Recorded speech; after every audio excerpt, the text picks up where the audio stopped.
Bonjour chers frères et sœurs en Christ, que la grâce, la paix et la miséricorde de notre Seigneur Jésus-Christ vous soient abondamment multipliées. Shalom et bienvenue dans cette nouvelle vidéo de 7 minutes de pain quotidien du 13 février 2026. Nous poursuivons notre lecture dans le livre de Actes des Apôtres chapitre 11 et nous allons lire aujourd'hui le verset 6. Nous avons vu dans la vidéo précédente que l'apôtre Pierre est devant les frères à Jérusalem, devant les apôtres et les fidèles en train de se justifier.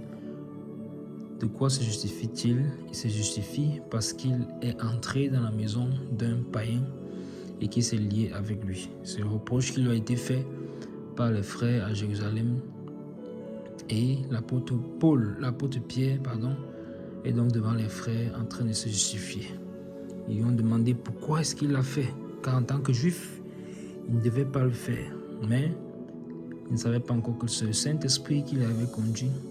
On avait vu donc que malgré sa position d'apôtre et de capitaine, il s'est humilié pour leur expliquer la situation. Et cela nous a donc enseigné à ce que nous devons toujours nous humilier devant nos frères et sœurs, regarder les autres comme supérieurs à nous. C'est ce que le Seigneur avait d'ailleurs dit aux apôtres. Souvenez-vous de cela. Lorsqu'ils ont cherché à savoir qui est le plus grand parmi eux, il a dit: le plus grand parmi vous doit être votre serviteur. Doit être votre serviteur. Et d'ailleurs, la dernière Pâque que le Seigneur a fêtée avec ses apôtres, qu'est-ce qu'il leur a dit? Si donc moi, quand il leur a lavé les pieds, si moi le maître, je vous ai fait cela, vous aussi, vous devez vous humilier les uns envers les autres. Donc l'apôtre Pierre a bien retenu ses leçons. Il est donc en train d'expliquer aux frères et sœurs. Cette explication qu'il est en train de leur donner a deux buts. Le premier but, c'est effectivement, il montre son humilité en tant qu'exemple, en tant qu'apôtre, en tant que capitaine. C'est lui qui doit montrer l'exemple. Il montre donc l'exemple d'humilité. Mais aussi, il faut qu'il explique cela aux frères et sœurs, aux apôtres, pour qu'ils comprennent que le Seigneur est en train d'aller dans une nouvelle direction. C'est justement lui le capitaine, qui d'autre que lui pour montrer la direction dans laquelle le Seigneur est en train d'aller, que le Saint-Esprit lui a montré. Il leur montre, il doit leur expliquer parce qu'ils ne comprendront pas. La prochaine, il ne leur explique pas. La prochaine fois qu'il entrera dans la maison d'un païen encore, ils vont encore s'offusquer et ça risque de créer des problèmes, des divisions, des mésententes parce que les autres ne sont pas au même niveau de connaissance. Voilà pourquoi en tant que responsable, il y a certaines choses que nous devons apprendre à communiquer avec les bien-aimés pour que tous nous puissions grandir, tous nous puissions aller vers le Seigneur, arriver au même niveau de connaissance. C'est le but du Seigneur, c'est à quoi c'est l'édification? C'est à cela. Sinon, les frères ici n'auraient pas été édifiés dans leur foi, à savoir que le Seigneur va aussi aller chez les païens. Il est aussi le Dieu des païens. Car dès que le cœur se convertit au Seigneur, alors Dieu est le Seigneur de ce cœur. Et que Dieu ne fait point exception de personne. Et que le Seigneur avait même déjà prophétisé cela dans le livre de Actes des Apôtres chapitre 2, comme nous l'avions vu. Vous serez mes témoins jusqu'aux extrémités de la terre. Mais ils avaient simplement oublié, mais ils n'avaient pas saisi que c'était le moment. C'était ce moment-là que le Seigneur était en train c'était à ce moment précis que le Seigneur voulait accomplir cela. Par contre, l'apôtre Pierre, capitaine de son état, était dans le jeûne et la prière, comme nous l'avions étudié dans le chapitre 10 que nous avons lu, le chapitre précédent. Ce temps de jeûne et de prière qu'il avait pris à Joppé, c'était pour connaître la direction du Seigneur, la direction du ministère. Le Seigneur lui a montré.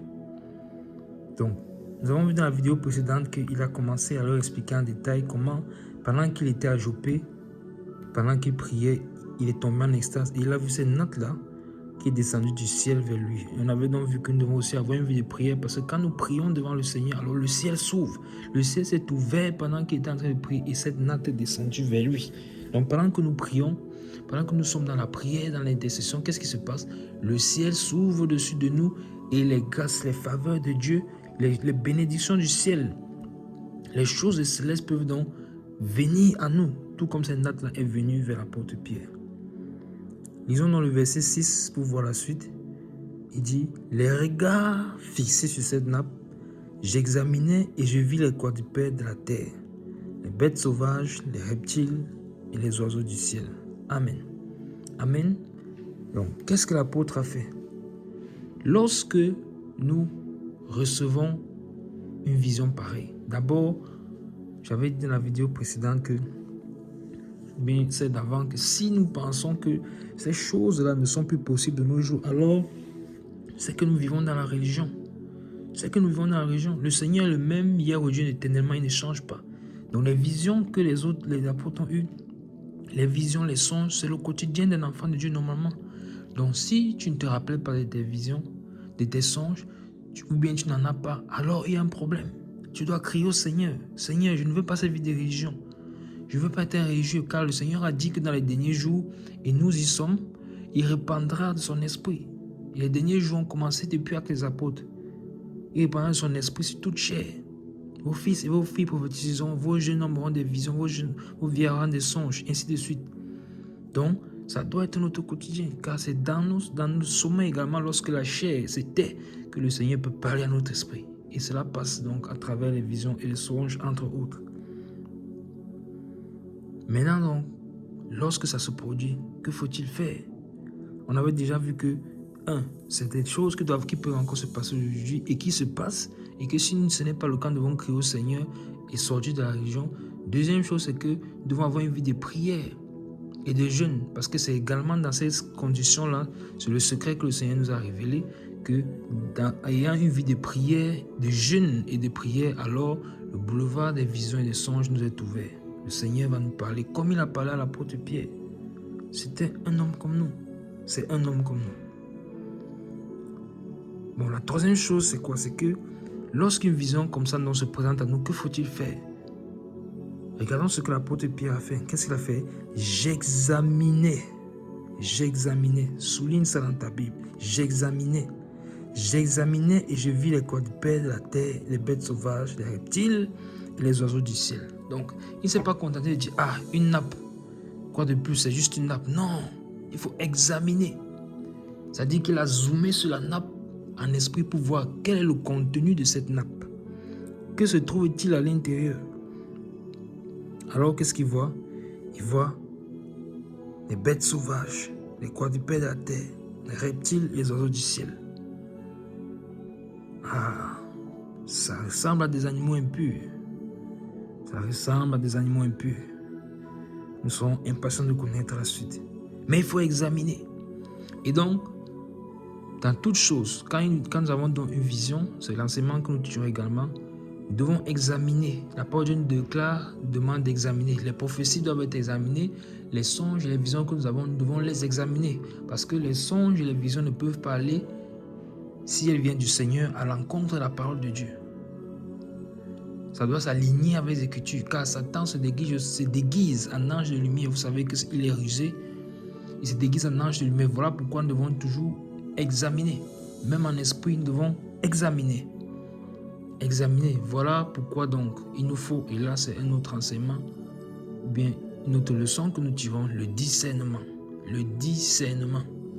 Que le Seigneur dans ces temps de la fin nous accorde véritablement le discernement. C'est la chose la plus précieuse qu'il nous faut en ces temps de la fin, où il y a tellement du faux dehors, tellement de fausses doctrines, tellement de faux, tellement de mensonges, tellement de duplicité, tellement de compromission. Il nous faut le discernement. Tellement de feux étrangers dans la maison du Seigneur. Il nous faut le discernement. Que le Seigneur nous donne le discernement. Nous allons nous arrêter là pour aujourd'hui. Et par la grâce de Dieu, nous verrons dans la prochaine vidéo quels sont ces animaux, qu'est-ce que cela veut dire. Ils voient des reptiles, des bêtes sauvages, des oiseaux du ciel, des choses, des quadrupèdes de la terre, des choses qui ressemblent à des animaux impurs. Qu'en est-il? Nous verrons cela par la grâce de Dieu dans la prochaine vidéo. Nous arrêtons là pour aujourd'hui. C'était tout pour les 7 minutes de pain coaching de ce jour. Que la grâce, la paix et la miséricorde de notre Seigneur Jésus-Christ vous soient abondamment multipliés. Shalom.